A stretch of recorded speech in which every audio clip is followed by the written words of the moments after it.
राधे राधे दोस्तों। सुबह के एग्जैक्टली 6 बजे हम सब जयपुर से निकल पड़े थे। एक्साइटमेंट फुल ऑन था, नींद बिल्कुल जीरो। लगभग 10:30 बजे हम श्री वृंदावन धाम पहुंच गए। जैसे वृंदावन की पवित्र धरती पर पैर रखा, दिल एकदम हल्का हो गया।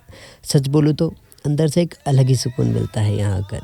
होटल पहुँचे, चेक इन किया, थोड़ा फ्रेशन अप हुए और बिना टाइम वेस्ट किए हम निकल पड़े वृंदावन की गलियों को एक्सप्लोर करने।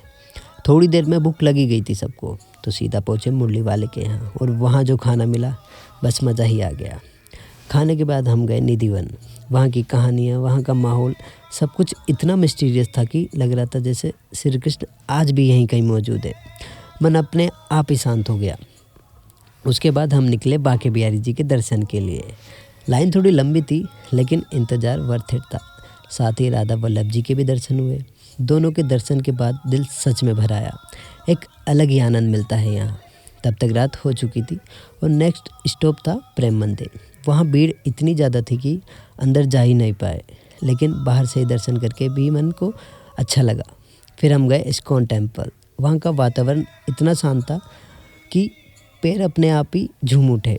वहाँ का माहौल में पॉजिटिविटी इतनी ज़्यादा थी कि सबका मन अपने आप ही शांत हो गया। सबको थकान होने लगी थी तो होटल वापस आए। वहाँ एक छोटा सा म्यूजिकल कॉन्सर्ट चल रहा था। म्यूज़िक सुना, सारी थकान जैसे गायब हो गई। फिर रूम गए और एक अच्छी नींद ली।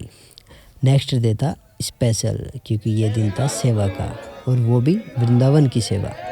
हमने शुरू की क्लीनिंग ड्राइव सेवा, जहाँ लोगों द्वारा छोड़ी गई गंदगी को साफ़ किया। जो भूमि भक्ति से पवित्र है, उससे अपने हाथों से स्वच्छ करना एक अलग ही अनुभव था। ये सिर्फ सफाई नहीं थी, ये एक भाव था। वृंदावन हमसे कुछ मांगता नहीं, बस इतना चाहता है कि हम उसका मान रखें। दिल से झाड़ू उठाई, काफ़ी कचरा साफ़ किया, और सच बोलूँ तो ये एक्सपीरियंस सबसे अलग था। सेवा के बाद जो शांति और संतुष्टि मिलती है, उसका कोई कंपैरिजन नहीं।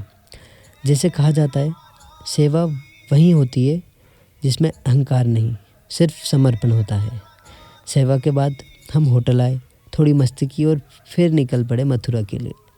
मथुरा पहुंचकर यमुना घाट गए। वहाँ बोटिंग की, हवा, पानी और वाइब्स सब कुछ परफेक्ट था। फिर हम गए द्वारकाधीश जी मंदिर, उनके दर्शन करने के लिए। दर्शन के बाद मथुरा की फेमस चाट खाई और मथुरा की गलियों को एक्सप्लोर किया। और इसी के साथ हमने अपनी यात्रा को यहीं समाप्त की और जयपुर के लिए वापस निकल पड़े। अगर आपको ये यात्रा पसंद आई हो तो लाइक करो, शेयर करो और कमेंट ज़रूर करना। मिलते हैं नेक्स्ट व्लॉग में। राधे राधे दोस्तों।